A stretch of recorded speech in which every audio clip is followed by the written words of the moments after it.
Modern Warfare Zombies is Treyarch's 8th zombie spin-off side mode. We've seen modes like Black Ops 4's Gauntlets fail to capture the community's interest, but we've seen some become adored like Cold War's Onslaught and Outbreak. So what does Modern Warfare Zombies need to accomplish to be considered a success? How do they take this moderately successful DMZ mode and combine it with zombies? Can they even make this format work? Well, I believe with the right execution, Modern Warfare Zombies can be the most successful zombie spin-off mode we've ever seen.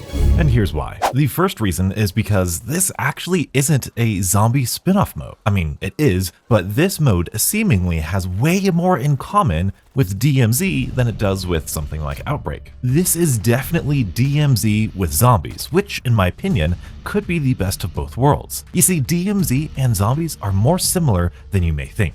DMZ is similar to zombies in the same fact that you basically start with nothing. Yes, you can choose your equipment, your tactical, your field upgrade, much like how in Cold War and Vanguard you could also choose your field upgrade and what weapon you spawn in with. But from that moment on, you spawn into the map and you use gameplay to gear up and progress your own character strength. And of course, if you die at any point in time, you lose everything. So at its core, that gameplay progression that zombie players absolutely love is shared with DMZ. The biggest difference is that DMZ doesn't focus on the one game progression that zombies does. Zombies, you play one long game and at the end of it you exfil, you die, or you reset, and everything is reset to 0 every single time. Whereas the gameplay loop of DMZ and that power fantasy lasts forever. You could be building up your characters throughout the entire next year. Throughout the entirety of Modern Warfare 3 Zombies, you could be building up and progressing all of your characters. And the fun part about that, the thing that is really special about DMZ and can be really special about Modern Warfare Zombies,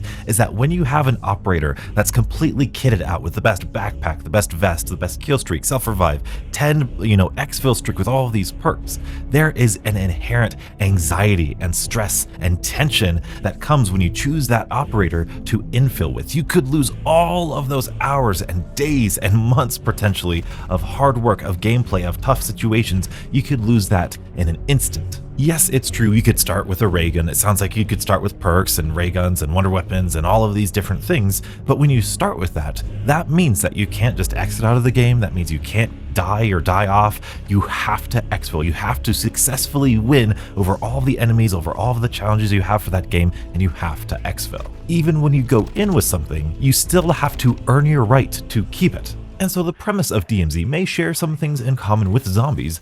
What about the gameplay? What's there to do? DMZ, I'll say, probably has the weakest gameplay in terms of the multiplayer zombies campaign mode because it's a little bit open world, but it's not necessarily bad. Personally, it's kind of like Spec Ops to me. I kind of like it. It is pretty immersive. It has that Modern Warfare brand of realism in there that I particularly enjoy. But zombies, even in Outbreak, if there is enough, if they're there in the right situations, the basic gameplay of killing zombies and killing boss zombies and all of these things interacting with these cool events, by default, in my eyes, would be better than just plain AI bots that we have in DMZ. In fact, most of the things about DMZ in terms of combat, in my eyes, because I'm a zombies fan, automatically get elevated with the thought of them having zombie elements. Taking down strongholds, taking down the bosses that they call the juggernauts, the airplane, all that stuff, and completing those events really could be cool in a zombies twist. Perhaps there's no better example than the recent Halloween event. Taking down those 5 different challenges and those 5 different bosses is really fun in DMZ. It was one of the best DMZ experiences I've ever had. And if that was all the time with zombies around the entire map with no PvP, that is an amazingly fun thought. When Modern Warfare 3 got revealed, they did it within the Warzone map. This is something that they've been doing since the release of Warzone, and I am a fan of it every single time. We blew up the observatory. There were specific details and missions that we needed to accomplish, and then we got the cool cutscene with the reveal trailer at the end. It was a fun thing to do. And this being Modern Warfare Zombies and the year before 2024, where we're going to get the hopefully return to form in the round-based experience from Treyarch, we could get that reveal in Modern Warfare Zombies. We could complete a mission, go to a certain place within this map, and have 2024 Zombies revealed to us in-game. There's also things like the Kashi Complex or Building 21, which are really small, tight, close corded areas, and to me this screams stuff like Easter eggs, like the Outbreak's bunker in its first Easter egg. It's a really isolated and to its own point, and that's where you have your puzzles. You got to look at this, find these symbols, look at this key card to find it here, open this unlocked or locked door, complete this event, put in these things. Those sort of things already happen within DMZ, and they could easily happen again in Modern Warfare Zombies as Easter eggs. Now, I know it's been confirmed that there's not going to be like a main quest Easter egg at the launch of Modern Warfare Zombies, but that doesn't mean that there's nothing to do. That doesn't mean that the general gameplay of this mode doesn't have immense potential. The general gameplay of DMZ already has a decent progression, with you getting different types of armor vests, different styles of armor vests, different size bag, kill streak, self-revives, all of that sort of thing. But we're going to get that, as well as on top of that, a zombified twist with perks, kill streak, or wonder weapons, special equipment, wonder weapons, perks, all of that stuff, pack-a-punch that we can also exfil with. If this mode is like DMZ, you're going to have contraband weapons, which is pretty decent, but what makes contraband weapons in Modern Warfare Zombies potentially really fun is the fact that you can go in-game, and in-game there's a weapon upgrade bench that you can place your weapon in, and for in-game money, in-game points, whatever they're going to call it, you can buy whatever attachments you want for that weapon. Yes, of course, you have one insured item that you can use at all times, but if you die, if that's on a cooldown, if you want to use more than one special certain type of weapon, you can take your contraband weapons to this weapon builder and kit out the perfect weapon. You can pack a punch tier 1, tier 3, whatever, exfil with it, and you have that weapon ready to go. That progression is going to take a decent amount of money, and it is all in game. There's a complete bartering system, which I heard may or may not be in the game, but we'll talk about that later. But this bartering system is really cool. There's a bunch of useless junk in DMZ that you're like, why would I pick this up? Well, the reason you would pick it up is if you know what to look for, if you know what you want, there are specific trades, barters, that if you collect these certain items, you will get these really rare, unique items. This is a great alternative if you don't have cash, if you don't want to go to a certain place to loot that really rare specific item, if you don't want to rely on RNG to get that specific item, if you don't want to complete these contracts and fight this boss, you could just pick up these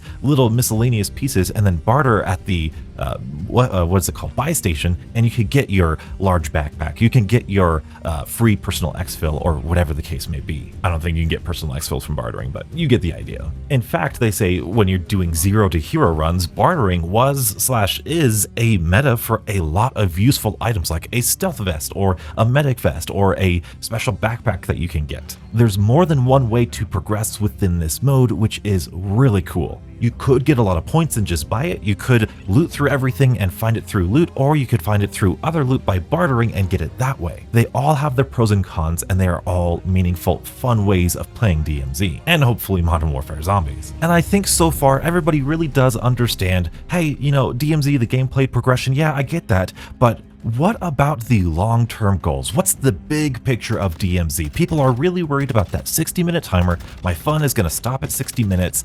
Absolutely not. There is so much more to DMZ than just the 25-30-minute window you get to play each match in. The real magic of DMZ is how long you can get these sessions going and how long you can keep your progression going, because throughout the seasons of DMZ, they have added passive upgrades. Let's take the wallet, for example. The wallet allows you to save the cash that you get from the DMZ and you exfil with. However, they didn't just give the wallet to every single DMZ player. They made players complete an in-game challenge, which was, I believe, exfil with $100,000, and you could do it over however many games it took, but exfil with $100,000 and you would then unlock the wallet. Now, they also allow you to upgrade the wallet so you can hold even more money externally outside of the game, but to upgrade that wallet, you need to be a certain rank within faction missions. It's confirmed factions are finally coming to Zombies. It only took 5 years, but hey, we did it. Within these factions are smaller missions that you can do in-game, and you get credit and faction reputation, I believe it's called, that you can use to rank up these factions. And these factions need to be at certain levels to unlock specific upgrade challenges. So you need one faction at a specific level to unlock the challenge to upgrade your wallet. Once that challenge is unlocked, you need to actually complete the challenge, and then you will finally have unlocked your wallet. This beautiful feedback loop is amazing for the DMZ mode. You need to complete your faction missions to get them to a certain rank, a certain reputation, to unlock certain external challenges for passive upgrades. The more passive upgrades you get, the easier challenges become, the faster you can complete them, the more things you could do, and these passive upgrades are similar, but maybe not as overpowered as something like the Ethereum crystals. Whereas Ethereum crystals kind of made you really super overpowered from the start, these passive upgrades don't necessarily do that. They give really nice little perks and benefits. Things like making your exfil helicopter leave and come in faster, lowering the prices on certain things on the buy stations. And there's even challenges that will unlock special buyables within buy stations. You can purchase a personal exfil, but not before you unlock it from the challenge and the passive upgrade menu. This is a beautiful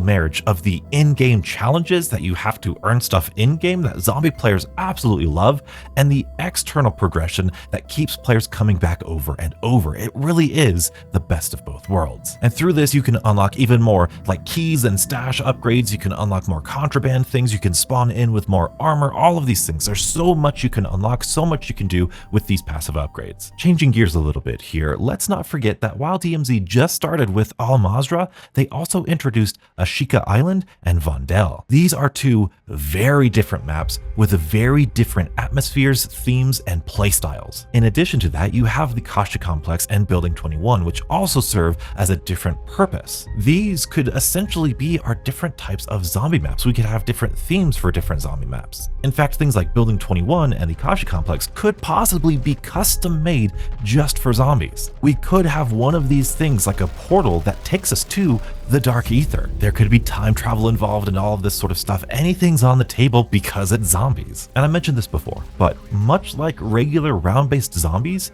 there is a lot of purpose and a lot of different reasons that you could play this style of mode. In round-based, you have obviously high rounds, Easter eggs, casual gameplay, and just kind of farting around and doing the regular killing zombie stuff. But with Modern Warfare Zombies, you could be camo grinding. You could be doing the general gameplay, killing the boss fights, completing contracts, doing all of your faction missions. You could do, like I said earlier, get all of your contraband weapons perfectly kitted out so that you have exactly what you need. You go to the mystery box and find your favorite contraband weapons and get like a ton of them and exfil with all of them because that's your favorite type of contraband weapon. You can unlock every single one of your passive upgrades. You could do weapon cases. I didn't even touch about weapon cases. There's a special item that you exfil with, gets you external rewards and get you this special thing. You could play a medic, go in the game with healing aura and just go around the entire map with 24 people and just heal everybody you can and pick up everybody you can and help them with their missions. You can camo grind, and even there's in DMZ there was, and I think still is, a very tedious, horrible, and amazing camo grind to experience where it involves every single thing you could do in DMZ. It requires you to get like a Damascus dog tag, these very rare looting items that you need to get within the Kasha Complex, and use the bartering system here, kill this big boss here to get this item, to combine it with this other big rare item. It's an incredibly intricate and really masterfully made mastery camo that is completely unique to DMZ, and we could see something very similar to Zombies, where we need to kill the boss of this main whatever the Urzikstan map, and then when season 2 comes out, it's on, you know, Fortune's Keep or whatever that small Alcatraz island is, and we have to combine all of these things, and it's one big long thing, and you can't switch operators because it might not, you know, you might die and lose it all and have to start all over again. There's so many things that you could do here. With all of that being said, I am very worried. The biggest concern I have now is that all of these things I talked about, which is in DMZ, which is a great reason to play DMZ, all of those things might not be in Modern Warfare Zombies at launch. I've heard the bartering system might not be there. I'm worried about the